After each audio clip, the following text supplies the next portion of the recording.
enfrentando bárbaros e usurpadores nas fronteiras e súditos rebeldes em Roma. No século III, o imperador Aureliano voltou-se para o Deus dos soldados em busca de ajuda e conseguiu restaurar o império.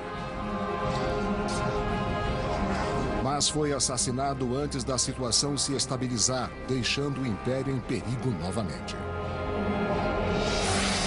Nos dias conturbados do final do Império Romano, muitos lutavam pelo poder. Um homem emergiu do caos, eliminando os rivais e unindo o império sob o sinal de um novo Deus. Seu nome era Constantino, e nada o impediria de salvar o império em declínio.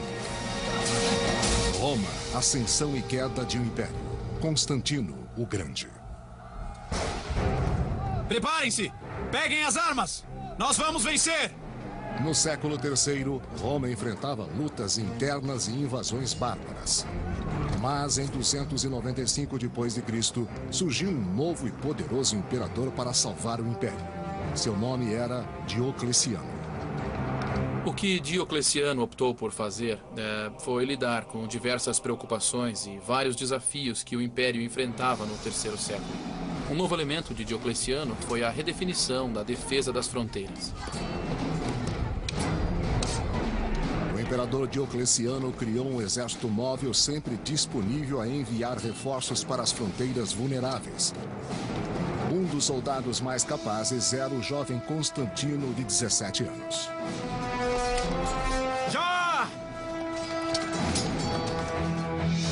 Ele era um soldado que se destacava, isto é, ele era muito corajoso na batalha e realizava todo tipo de feitos muito ousados. Os sinais da grandeza de Constantino não passaram despercebidos. Diocleciano mantinha o jovem soldado por perto, demonstrando o desejo de preparar Constantino para uma posição de poder no império.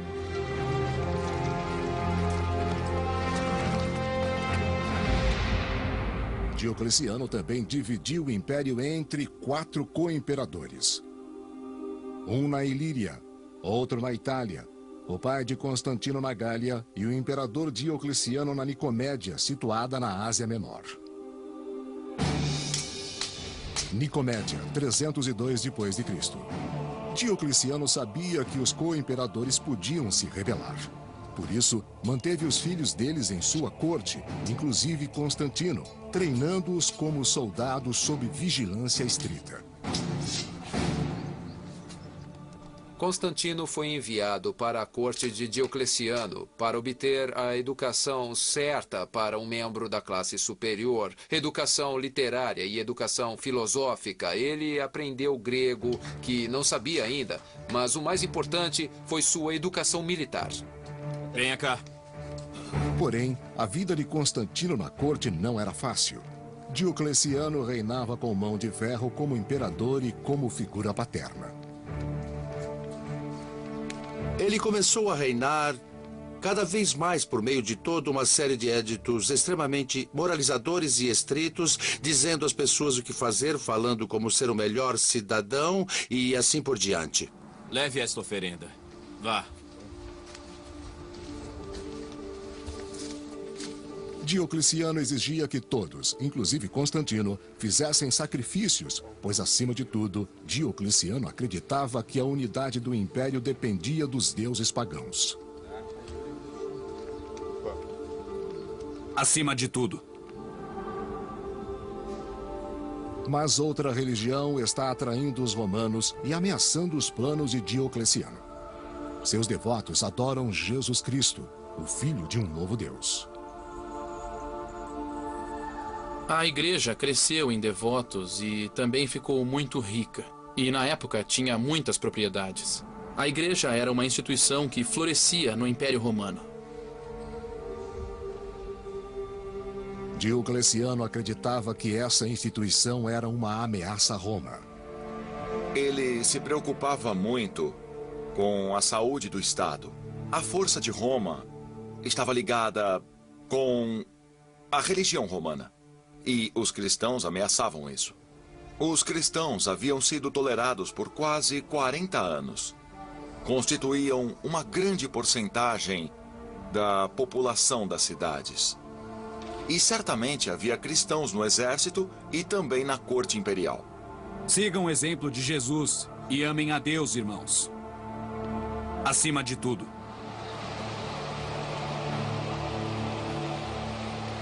Diocleciano exigiu que todos os soldados do Império oferecessem sacrifícios aos deuses romanos, mas muitos cristãos se recusaram. Diocleciano acreditava que tudo o que interferisse com a proteção dos deuses romanos era uma ameaça genuína ao Estado e poderia destruir o Império. Poderia destruir o Estado e, pelo interior, era assim que ele via os cristãos no exército.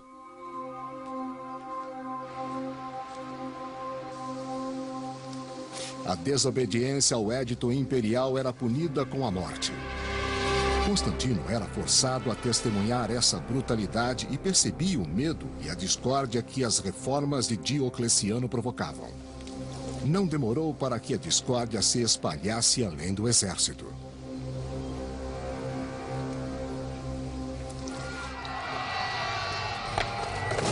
Em 303 d.C., o imperador Diocleciano emitiu um édito que iniciou a grande perseguição contra os cristãos. A emissão do édito da perseguição provocou uma cultura de crueldade administrativa. Os oficiais romanos que aplicavam o édito quando encontravam resistência deviam levar os acusados ao tribunal, torturá-los para obter provas e obrigá-los a renunciar publicamente ao cristianismo. A grande perseguição marcou o início da Era dos Mártires. Todos os cristãos que proclamassem sua fé em público eram condenados à morte. De muitas maneiras, a perseguição de Diocleciano foi muito além das anteriores. Um imperador romano chegou muito perto de destruir o sistema. É provavelmente por isso que tantos mártires adorados pela igreja cristã foram obrigados a sofrer por Cristo durante o reinado de Diocleciano. Nicomédia, 305 d.C. Apesar de não concordar com as perseguições, Constantino tinha de se curvar ao homem que podia definir seu futuro. Mas quando Diocleciano adoeceu e renunciou, Constantino ficou surpreso ao ser afastado da sucessão. Diocleciano parecia perceber que Constantino podia ser uma ameaça. Constantino lutara com Diocleciano e fizera um bom trabalho nas batalhas. As fontes dizem que, no fim de sua vida, Diocleciano havia, de fato, prendido Constantino em sua corte. Isso para impedir que ele voltasse à corte de seu pai e comandasse os exércitos dele. Porém, sem nada que o prendesse ao Oriente, Constantino resolveu dirigir seu destino e fugir ao jugo de Diocleciano. Constantino viajou da Nicomédia para Bolonha, na Gália, a fim de encontrar o pai que governava a Espanha, Gália e a Britânia. O imperador Constâncio, pai de Constantino, estava velho e doente e sentia a falta do filho. Mas em 305 d.C., Constantino reencontrou-se com o pai, um homem cuja natureza era mais similar à sua do que a de Diocleciano jamais fora.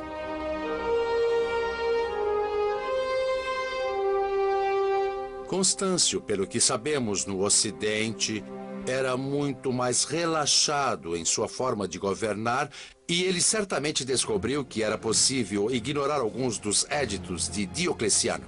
Que bom te ver, meu pai. Seja bem-vindo. Constantino descobriu que o pai era um líder compassivo e Constâncio viu que seu filho era um homem que algum dia poderia assumir o trono. Quando o imperador Diocleciano renunciou em 305 d.C., Constantino ficou livre para viajar ao Ocidente e se juntar a Constâncio, seu idoso pai.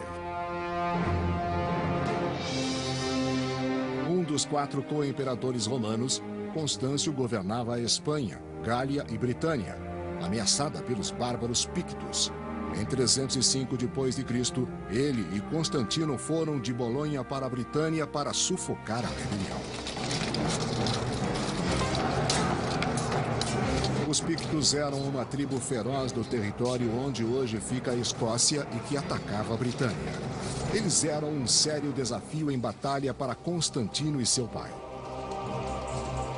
Esses vizinhos bárbaros do século IV eram mais bem organizados do que haviam sido em gerações anteriores. Os exércitos romanos enfrentaram batalhas mais difíceis do que antes na Europa. Para piorar as coisas, a saúde do imperador Constâncio estava abalada. O fato de um imperador que claramente estava doente na época em que foi com o filho enfrentar o perigo dos pictos ter ido nesta campanha é outra indicação de como a ameaça era séria.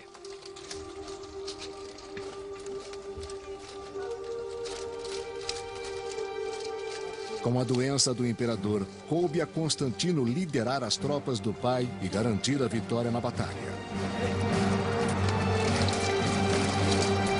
Quando Constantino juntou-se ao pai no Ocidente, Constâncio garantiu que ele assumisse um lugar nos altos escalões de comando, que lutasse com o exército, que os soldados o conhecessem e que ele tivesse em um lugar natural na administração do Império Ocidental. Essa sempre foi a expectativa de Constâncio.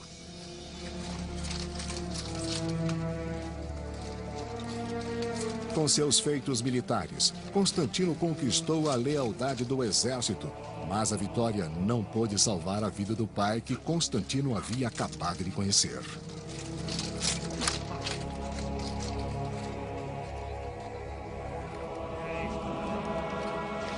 York, Britânia, 306 d.C.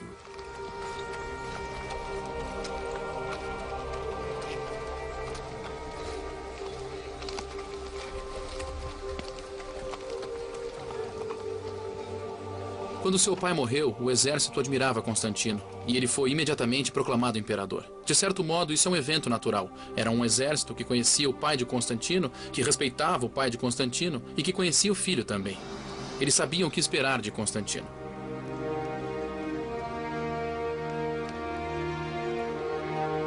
Em um império em que a morte de um governante costumava provocar violência e jogos de poder, a proclamação de Constantino foi pacífica e tranquila.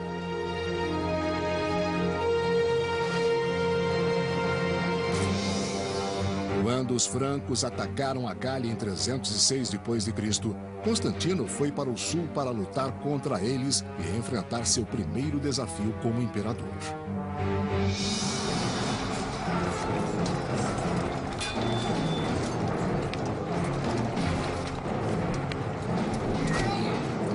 Os francos compreenderam que a morte de Constâncio era uma oportunidade e quiseram aproveitá-la.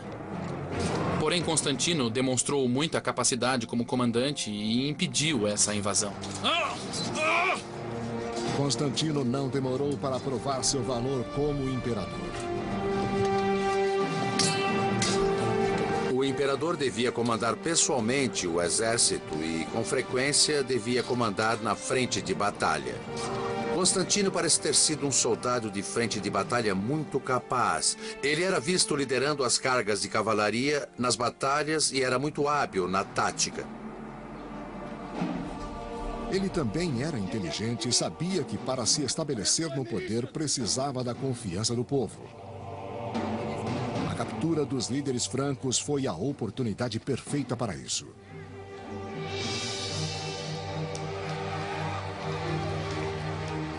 Constantino desfilou com os prisioneiros bárbaros pelas ruas de Trier, na Alemanha atual, para mostrar ao povo que ele os protegeria.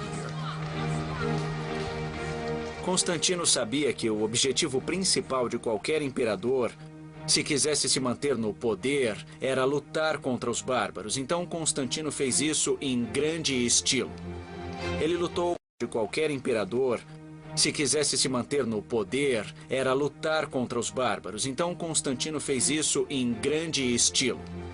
Ele lutou contra os francos e temos evidências de que ele capturou alguns reis francos que foram exibidos pelas ruas da cidade para agradar ao povo da Gália. Por fim, os bárbaros foram atirados às feras, enviando uma mensagem clara de que Constantino não toleraria ameaças ao Império Romano. Mas em 306 d.C., o Império foi ameaçado por um usurpador chamado Maxêncio, que tomou o poder em Roma, proclamou-se imperador e controlou a Itália e o norte da África. O usurpador Maxêncio conseguiu apoio ao prometer diminuir impostos e distribuir grãos ao povo de Roma. Como Constantino, ele era filho de um ex-co-imperador. Constantino foi proclamado imperador pelas tropas em julho de 306 e Maxêncio ficou em Roma, pensando, bom, ele é imperador, eu também quero ser imperador. E então o que houve é que no final de 306, ele se proclamou imperador. Mas ao contrário de Constantino, Maxêncio não tinha direito ao trono. Ele atacou, aprisionou e assassinou o legítimo co-imperador da Itália. Não demorou para que o povo descobrisse que suas promessas eram mentiras.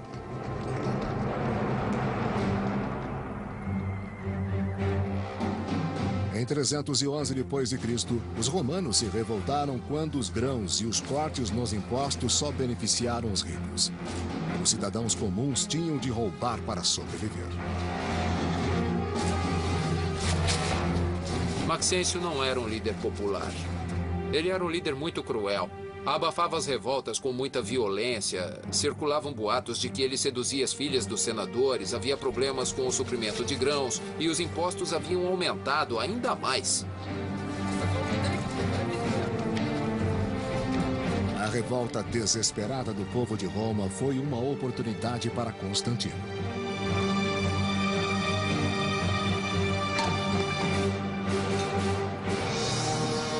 Para salvar o povo de Roma e expandir seu domínio para a Itália, Constantino foi da Gália para Milão a fim de firmar um acordo com outro co-imperador, Licínio.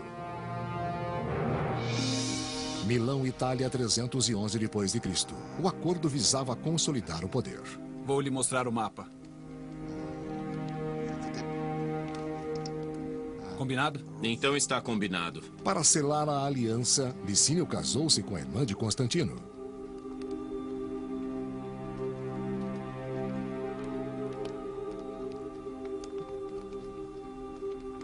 Bem-vinda. Constantino soube jogar. Ele era uma pessoa extremamente ambiciosa e não havia um caminho para o poder que ele não soubesse abrir. Isso significa que no início ele fez todo tipo de manipulação para conseguir se manter no poder. Licínio e Constantino enganaram o co-imperador do Oriente dizendo que apenas queriam derrubar Maxêncio. Este é um bom plano. Constantino quis tirar vantagem da situação e começou a chamar Maxêncio de imperador ilegítimo e usurpador. Constantino justificou a invasão contra Maxêncio como uma luta necessária para expulsar um tirano da cidade de Roma. Mas quando Roma foi conquistada, Constantino e Licínio lutaram para assumir o controle de todo o império.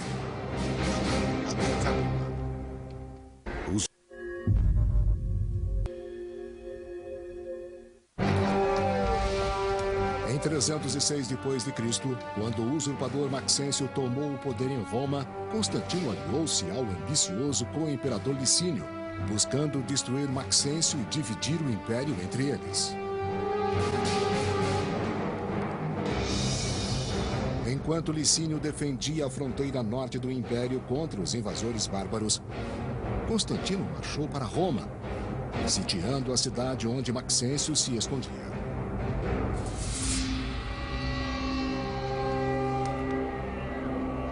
Dentro das muralhas de Roma, Maxêncio, um pagão devoto, baseou sua estratégia nas vísceras de cordeiro lidas pelo sacerdote.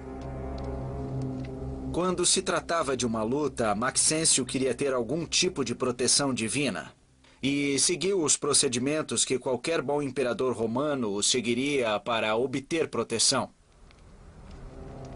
Desesperado para saber se deveria esperar por Constantino ou enfrentá-lo em batalha, Maxêncio buscou orientação nas profecias sibilinas. Uma das fontes que Maxêncio consultou foram as profecias sibilinas, que eram livros de profecias mantidos pelas associações de sacerdotes romanos. E os sacerdotes investigavam determinadas questões consultando um oráculo. Bom, esse foi um oráculo que lhe disse que um inimigo de Roma morrerá hoje. Por essa razão, parece que Maxêncio mudou seu plano e tomou a decisão de não esperar por Constantino. Ele preferiu enfrentar Constantino em batalha. Supondo que Constantino fosse o inimigo de Roma mencionado no oráculo, Maxêncio preparou-se para a guerra. Preparem-se! Nós vamos vencer!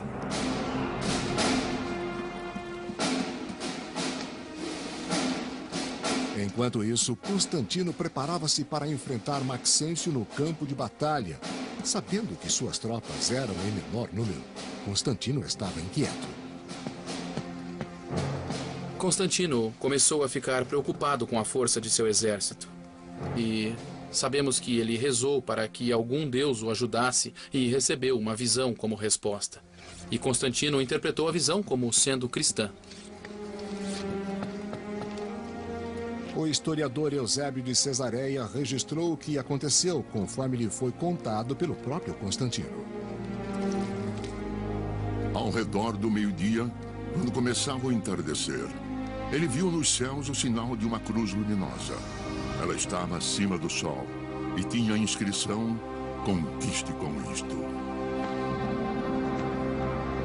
O que ele afirmou ter visto era um símbolo que parecia ser uma cruz com um tipo de P no alto, mas com as letras Kairo, que eram as duas primeiras letras do nome de Cristo em grego. E existem outras fontes que dizem que ele também ouviu uma voz ao mesmo tempo que disse que ele conquistaria com esse sinal. Peguem as armas! Constantino ordenou aos soldados que colocassem Kairo em seus escudos e estandartes, transformando o símbolo cristão de objeto de perseguição em sinal de honra. E assim lutaremos! Nunca desistam! Constantino assumiu o Deus que anteriormente fora rejeitado como sua força divina, como seu poder de vitória. Ao assumir o Deus cristão que havia sido perseguido pelos imperadores anteriores, Constantino fez algo muito revolucionário. Com a conversão, Constantino transformou a batalha contra o pagão Maxêncio em um teste de religiões. Constantino encontrou Maxêncio na ponte Milvio, que cruza o rio Tibre, e era o único obstáculo entre Constantino e a estrada que levava a Roma.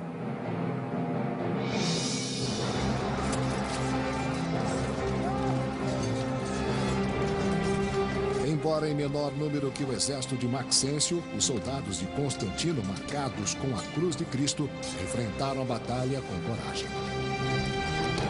A batalha da Ponte Milvio foi muito importante. As forças foram dispostas uma contra a outra e, apesar das vantagens numéricas, o exército de Maxêncio foi empurrado por Constantino para o rio. Nunca desistam!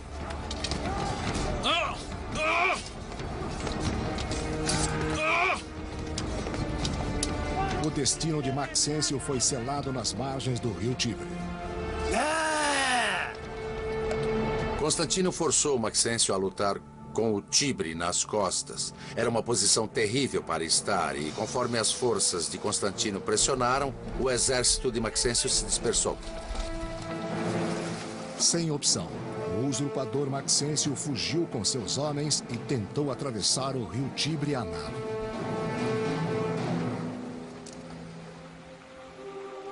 Mas a armadura pesada impediu que Maxêncio sobrevivesse ao rio. Dias mais tarde, seu corpo inchado foi retirado do Tibre, comprovando a queda do regime usurpador. Constantino obteve uma importante vitória na Ponte Milvio, que eliminou a oposição de Maxêncio e deu a Constantino o controle de metade do império, inclusive da rica província da Itália.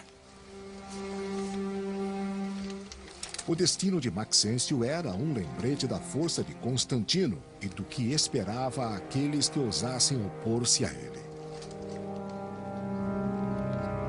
Constantino deu-se ao trabalho de dragar o corpo para desfilar com a cabeça por Roma e depois enviá-la ao norte da África para mostrar que o imperador estava morto e que Constantino tinha assumido o poder.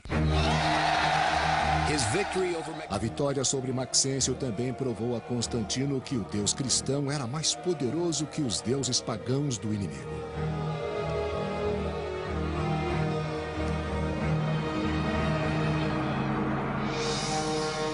Com a derrota de Maxêncio, todo o Império Ocidental pertencia a Constantino. Como combinado, ele deixou o Oriente para Licínio. Milão, Itália, 313 depois de Cristo. Eles se encontraram em Milão, onde Constantino e Licínio confirmaram o apoio mútuo por meio do casamento. Constantino decidiu ligar-se a Licínio ou ligar Licínio à sua causa. Ele chamou uma de suas irmãs, Constância, e a casou com Licínio, que considerava esse o modo natural de fazer uma aliança. Bom, para começar, o próprio casamento realmente marca o ponto em que os dois, Constantino por um lado e Licínio pelo outro, concordavam nas políticas. Uma dessas políticas refletia a conversão de Constantino ao cristianismo. Os dois imperadores conversaram sobre como dividiriam o poder entre si. Um elemento nessa decisão era estender a tolerância ao cristianismo por todo o império. Licínio não era cristão, mas concordou com Constantino em interromper a perseguição no império. O acordo funcionou por algum tempo, mas uma aliança nascida da ambição é frágil.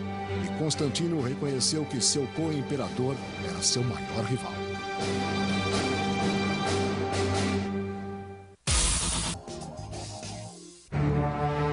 Depois de formar uma aliança com o imperador Licínio, Constantino derrotou o usurpador Maxêncio. Convencido de que o deus cristão lhe deu essa vitória, Constantino demonstrou sua gratidão.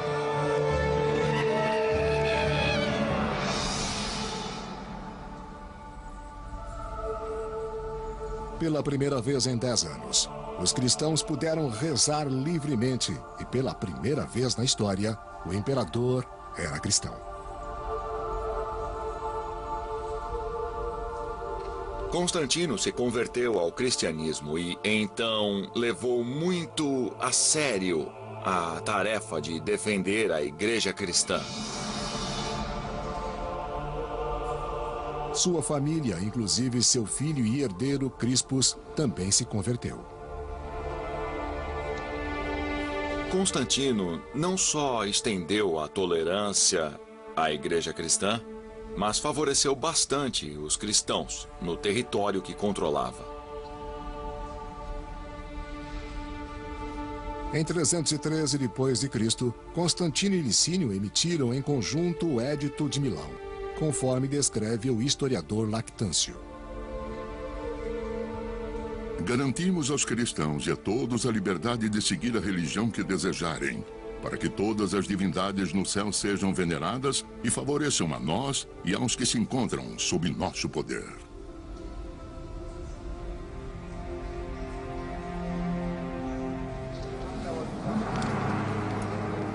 Nos anos que se seguiram, o relacionamento de Constantino e Licínio se deteriorou.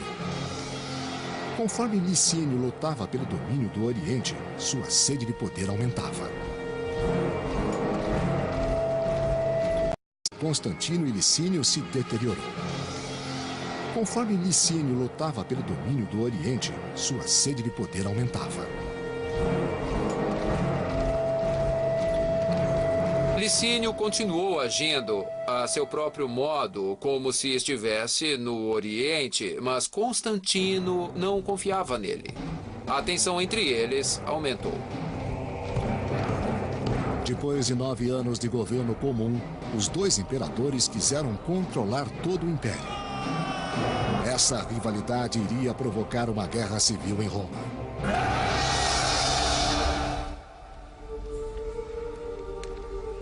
No Oriente, os cristãos foram vítimas do conflito crescente. Como apoiavam o imperador cristão Constantino, eles passaram a ser uma ameaça a Licínio e pagaram um alto preço.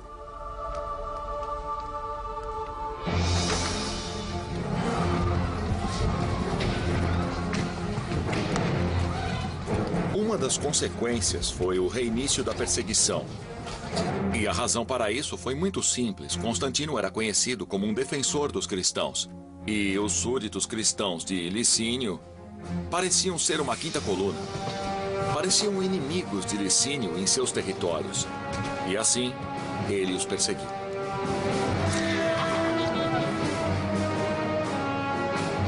Igrejas e livros sagrados foram destruídos. E o mesmo aconteceu à aliança entre Licínio e Constantino. A perseguição aos cristãos deu a Constantino, um governante experiente de meia-idade, o pretexto para atacar Licínio. Então ele rapidamente ordenou que seu exército marchasse para o Oriente. Constantino era um líder muito efetivo da cavalaria e sempre ficava à frente da cavalaria, movendo-se ao redor dos flancos do inimigo. Certamente fez isso com Licínio. Crispus, filho e herdeiro de Constantino, lutou ao lado do pai e provou seu valor na batalha. Ambos obrigaram Licínio a recuar. Constantino e Crispus perseguiram Licínio de Adrianópolis para Bizâncio e até Crisópolis, onde ele opôs a resistência final.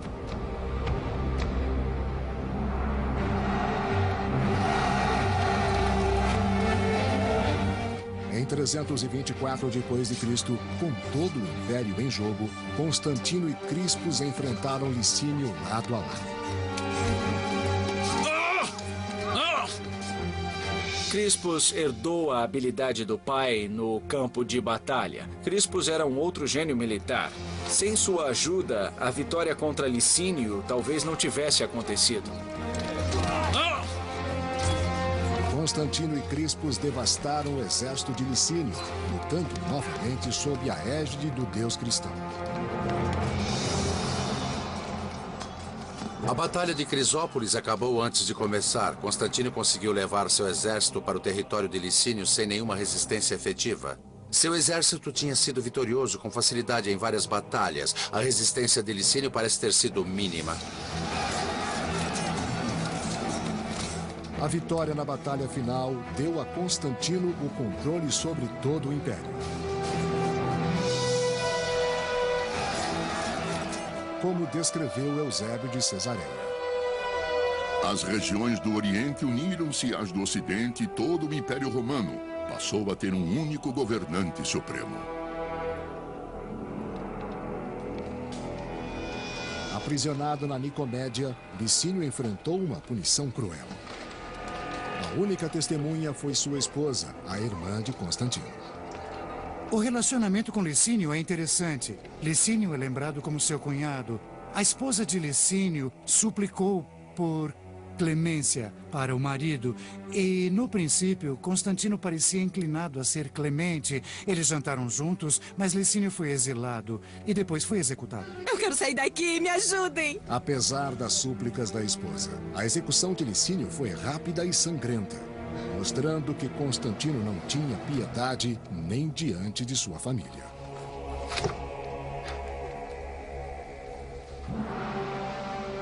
Com a morte de Licínio, Constantino passou a governar todo o império e pretendia transformar seu filho Crispus vice-imperador no Ocidente. Bizâncio, 324 d.C. Como co-imperador, Crispus conhece os planos do pai para uma nova capital cristã no Oriente, a ser localizada em Bizâncio. Depois de Constantino conquistar o Império, ele queria criar uma cidade totalmente nova, com o seu próprio nome. E então fundou Constantinopla, em um local estratégico, a meio caminho das fronteiras mais importantes. Ele optou deliberadamente por fundar uma nova cidade sem associação com os imperadores pagãos. Era uma cidade que não tinha nenhuma tradição rival, era uma cidade cristã. Mas enquanto seus sonhos se realizavam, surgiram problemas entre Fausta, a esposa de Constantino, e seu filho Crispus. Constantino tinha 4 filhos. Crispus era filho de sua primeira esposa e os outros 3 eram filhos de Fausta, sua segunda esposa. E não havia como evitar algum tipo de tensão entre os 2 grupos, especialmente por parte de Fausta, porque ela desejava o melhor para seus filhos e considerava Crispus como um obstáculo. Invejosa do poder concedido a Crispus no Ocidente, Fausta estava determinada a conseguir poder para seus filhos a qualquer custo. Os maiores segredos da Terra. Você não pode pensar em subir só. Constantino, auxiliado por seu filho Crispus, derrotou o rival Licínio e uniu todo o império sob a nova fé cristã.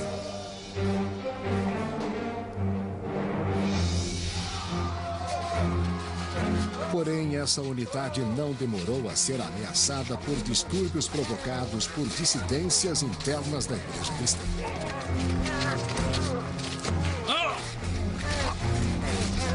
A situação entre os cristãos no Império do Oriente era de grande agitação. Havia uma controvérsia acirrada sobre a natureza de Cristo, que também estava ligada à questão de quem deveria comandar a Igreja do Oriente. Bispos rivais incitavam ataques a outros cristãos com crenças diferentes. Tal violência não era vista desde as perseguições, mais de 20 anos antes. Em busca de uma solução, Constantino exigiu que as autoridades da igreja acabassem com a controvérsia sangrenta. Podemos fazer assim? Pode sim, eu concordo. Então ele convocou um concílio de mais de 300 bispos e marcou o encontro na cidade de Niceia. A tarefa deles era chegar a uma única definição do que os cristãos acreditavam. O resultado foi o Credo Niceno, uma declaração de fé que existe há mais de 1.600 anos e ainda é recitado atualmente em todo o mundo. Cremos em um só Deus, Pai Todo-Poderoso, Criador de todas as coisas visíveis e invisíveis, e em um só Senhor Jesus Cristo, Filho único de Deus, nascido do Pai. Assim vai ser melhor. Mas nem todos concordavam com essa definição de crença cristã. E isso acabou provocando muitos problemas, porque significava que os cristãos rivais, as crenças cristãs rivais, ficaram constantemente lutando pela preferência imperial pelo resto do século. Isso também significou que os imperadores deixavam de lado os outros assuntos do governo para lidar com as rivalidades entre os diferentes bispos cristãos. Podemos fazer assim? Pode sim, eu concordo.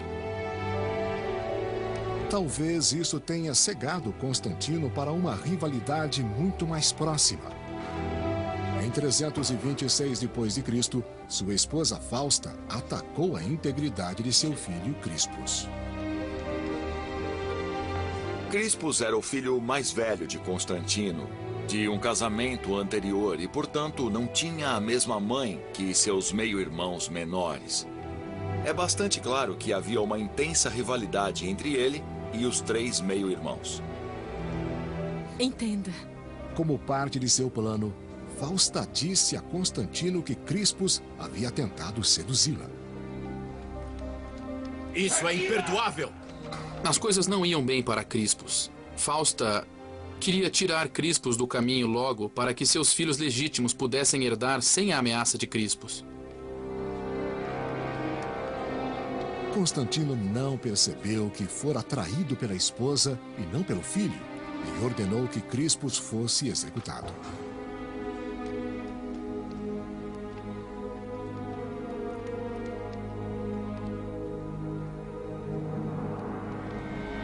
Pola, 326 depois de Cristo.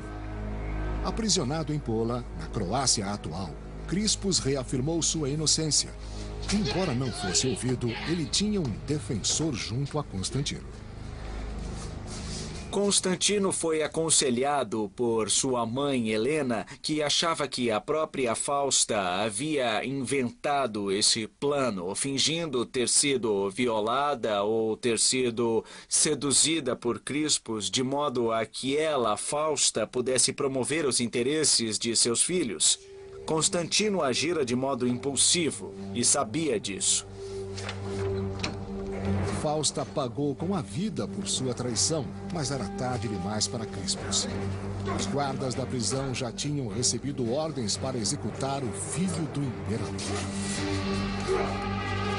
Não sabemos exatamente o que aconteceu, mas foi um golpe terrível para o Império Romano que Crispus fosse sacrificado no altar da história. Constantino ficou só com sua própria consciência. Como penitência, Constantino passou os últimos anos de sua vida construindo igrejas em Jerusalém, Belém, Constantinopla e Roma. Roma, 330 depois de Cristo. Uma das igrejas mais magníficas foi construída no local do túmulo de São Pedro, em Roma, um lugar de peregrinação para os cristãos até hoje. Constantino é mais conhecido pelas igrejas. Essa é uma indicação tanto de suas políticas pró-cristãs quanto de seu apego à fé cristã. Recusando-se a mudar de fé apesar das constantes desavenças, Constantino dirigiu pessoalmente a construção da Basílica de São Pedro.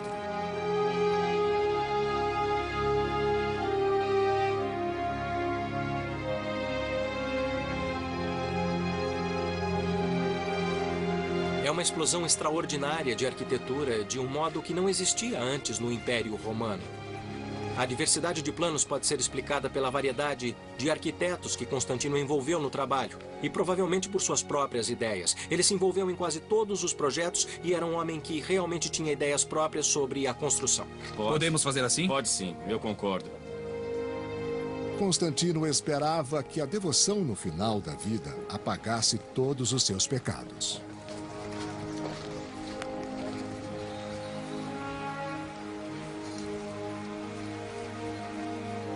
Constantino sabia que seu dia não tardaria. Idoso e doente, ele finalmente foi batizado em 337 depois de Cristo.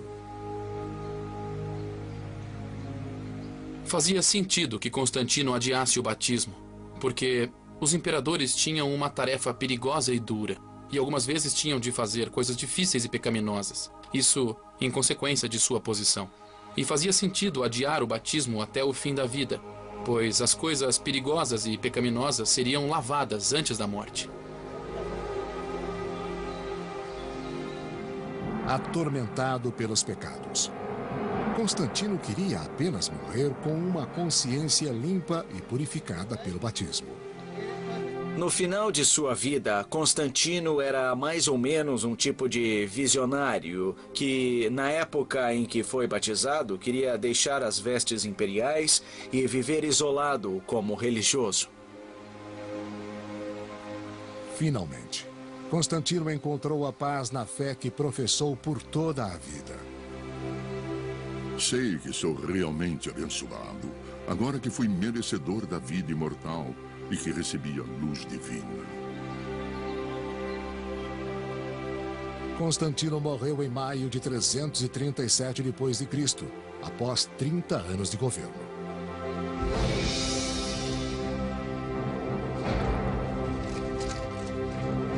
Merecedor da vida imortal e que recebi a luz divina.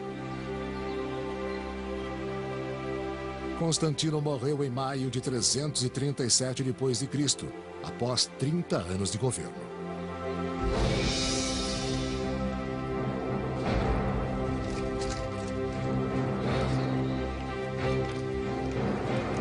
Constantino teve muito sucesso como imperador e muito sucesso como líder militar. Ele foi um homem que abriu seu caminho para o poder usando a pura ambição. E sempre que preciso, usou essa ambição para alcançar a vitória. Por toda a vida, Constantino lutou para manter unido o Império Romano sob a nova religião, mas nem mesmo a fé poderia salvar o Império.